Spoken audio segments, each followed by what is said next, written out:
हाँ क्या हुआ? कोनो उपाय नहीं छे बची वाला कहियो ना बाबा से आप पूछे छे बाबा को बोह मर जेतौ ने तो बलानर में जाके करबे बड़ा सारा कहबे के अरे कोई बात नहीं, अगर परिवार मर जाएगा तो तुम्हारा कंपनी लाया है 3 ठो, उसी में से रख लेना।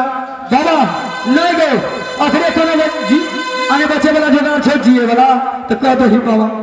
अच्छा इसी का जुगाड़? हाँ अरे इसका भी जुगाड़ है, क्यों नहीं होगा?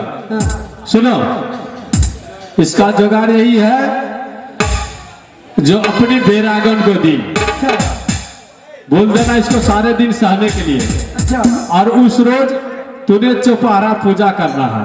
हाँ और चौपहरा पूजा करके ये सारे दिन सह करके 5 मूर्ते साधु को अपने हाथ से दल दे देना, दल देना है दल, अच्छा और अपने हाथ से भोजन करा देना, सारा कल्याण हो जाएगा। तो पहले मैं पूछा दे पूछ लो। अरे कहिए की है बाबा जिए जा जी जेबे मगर कहिए भेजिना से होइला बाबा ने आ दे ले 5 गो दे दल दे ले बोल देबे की बाबा। हाँ क्या हुआ? कहिए भाई दिन से सहलो रहे तइयो 5 गो के देबो दल। अच्छा हाँ दल देते 5 गो सहलो के दे देते। अच्छा 5 मूर्ते दल, 5 मूर्ते साधु को दल देगा। हाँ तू दल ले तोरे आवा परसो दल भले तोरा भंगी चूड़ा आदर भागेगा साले हरामजादे, अरे दही चूड़ा का दल होता है। कल्याण हो, कल्याण हो, कल्याण हो। बेटी सुनो, हां बाबा आज से तू कान खोल कर सुन लो। हां सुने तुम उसको पत्नी हुआ, तुम्हारा ये पति हुआ। हाँ। और पति का मतलब क्या है मालूम है? पति एक परमेश्वर की समान होता है। पति जिसका जिंदा है उसका कोई तीर्थ जाने का आवश्यकता नहीं पड़ता है, सारा तीर्थ उसको घरे में है। जो हरकत तूने आज से किया है वो हरकत आज से तुम बंद कर देना। बाबा ओकरा कहिए सुधर जाला अरे वो भी सुधर जाएगा, क्यों नहीं सुधरेगा? कौन सुधरेगा? और पति को तूने अभी इसी वक्त प्रणाम करो।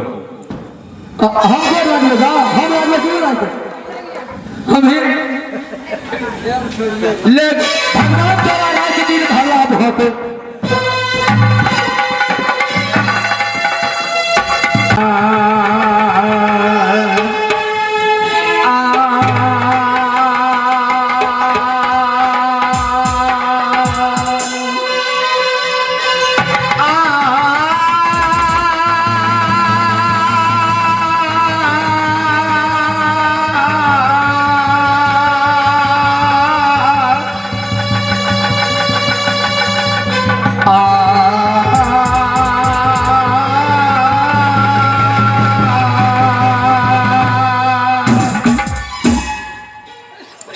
प्रथम बंदगी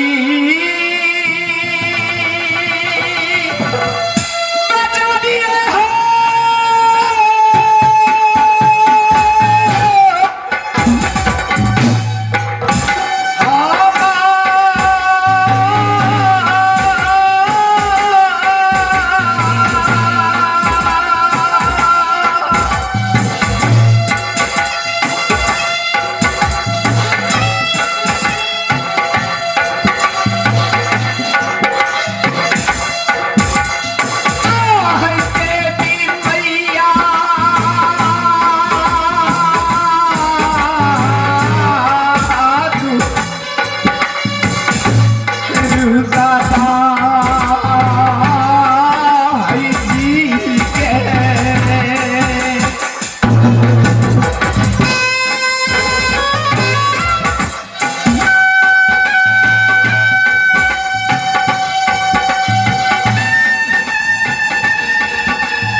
सज्जनों, मेरा ही घर कहा तो नगर गुजरात। पिता का नाम है राजा उग्रेसन, माता की नाम है रानी मैना। सज्जनों, 3 पन बीत गया माता और पिता, न कोई पुत्र हुआ न पुत्री। एक चौथा पन के वास्ता में जाकर एक ईश्वर की दया से एक पुत्र और एक पुत्री पैदा लिया होना। सज्जनों, सोरी घर में बहन की नाम ये माता पिता ने रखी। ये बहन मेरे मां अबे हमरो के ये नमुआ ये माता रो।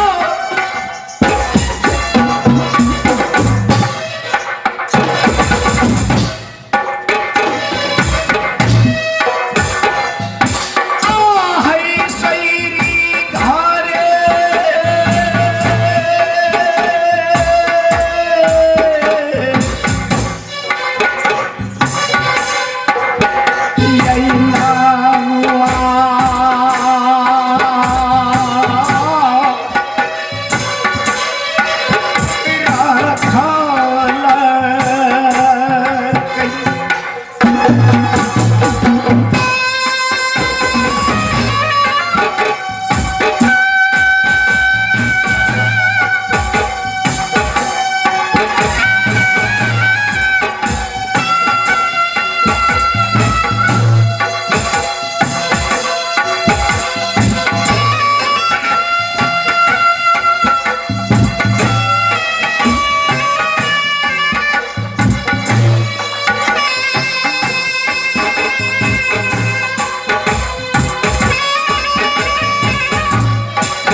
सजनों, सूर्य घर में माता पिता ने नाम रखे ये राजा गोपीचंद। सजनों, जब मैं बचपन से सियान हुआ दुनिया संसारों में मैं देख रहा देश देशों का राजा गणों से सभी जंगल जाते हैं शिकार खेलते हैं ना। मेरा दिल करता है कि मैं भी जाऊं जंगल शिकार खेलूंगा। मैंने गया अपनी माता के पास, ये माता से कहा माता राम मैं संसारों में देख रहा हूं राजा गणों सब सभी जंगल जाते हैं और शिकार खेलते हैं। माता मुझे आदेश दीजिए माँ कि मैं जंगल जाऊंगा शिकार खेलूंगा माता। सजना माता ने कहा बेटा अभी तुम्हारा उम्र नहीं हुआ है, ये जंगल झाड़ में बाघ भालू का बसेरा रहता बेटा। बुढ़ापन की अवस्था में जाकर ए मिश्री, ए मिश्री,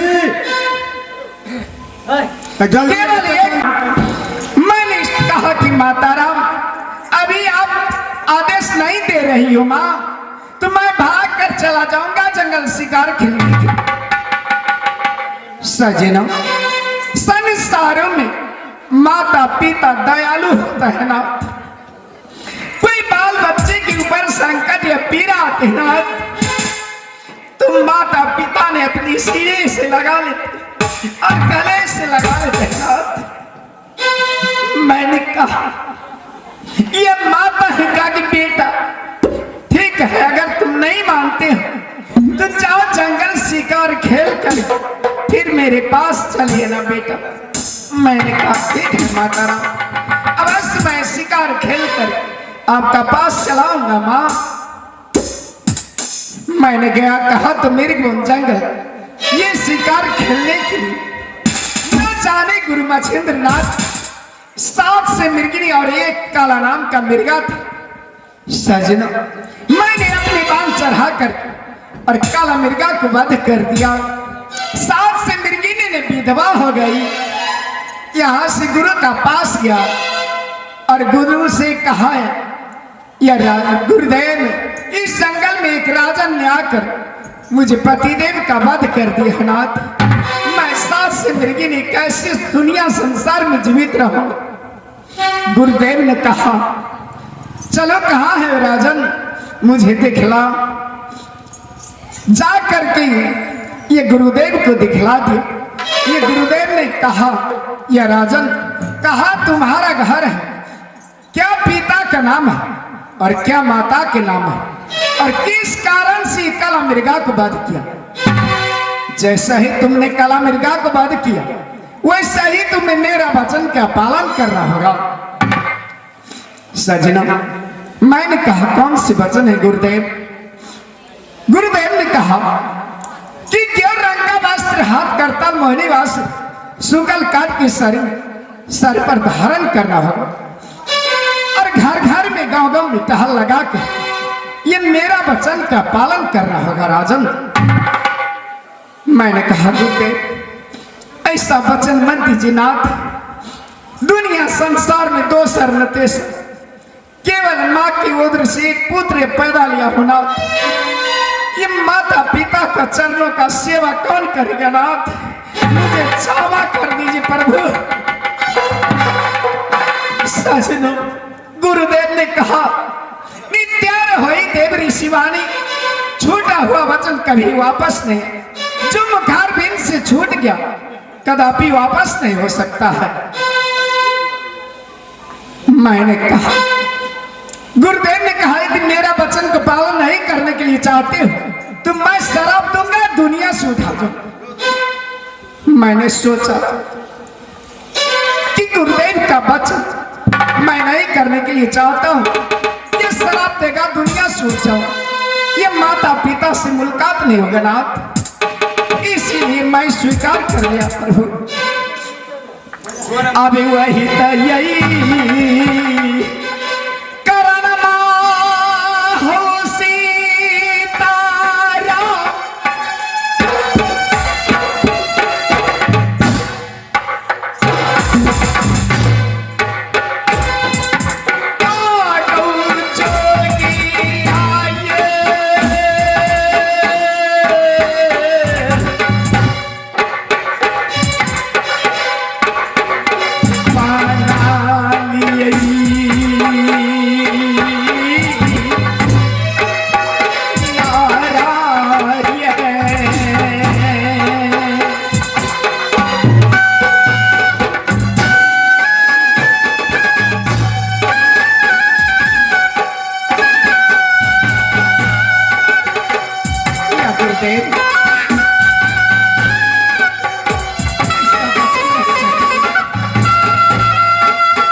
सजना, उसी दिन से गुरुदेव ने मेरा नाम ये जोगी गोपीचंद नाथ, ये जा रहा हूं मैं अब सिंगापुर बंगाल यानी अमृतपुर शहर, ये गुरुदेव के पास। अब अमृतपुरा सहरिया के रास्ता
चार सखिया हो मिल के आबे नाम आए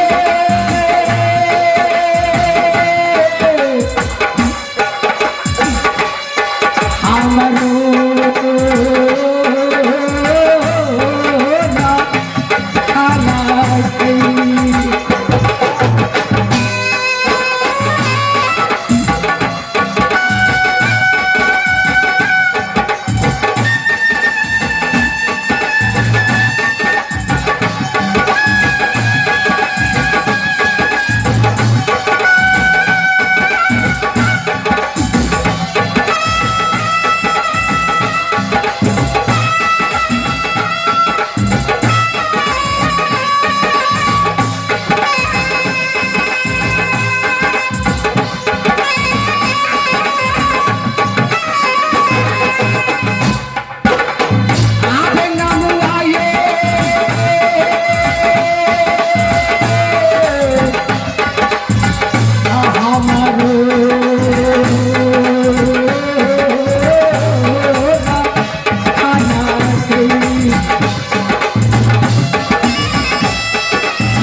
चंद्रगढ़ ये पिताजी के नाम राजा चंद्रसेन। माना सैनी घर में 2 और 4 सखी मिलके यह नाम रखना के सती चंद्रा। सासुर कहाँ पर ये शहर गुजरात। सासुर के नाम राजा उग्रसेन, सासुर के नाम सती मायना, या ननद के नाम सती बिरवा, या स्वामी के नाम संसार में क्यों नहीं लिए हमको मांग ले। जब दिन से स्वामीनाथ या गौना करा के शहर गुजरात वापस गए, या तय दिन से स्वामीनाथ या पांव उठा के या चंद्रगढ़ में ना देना। भगवान ही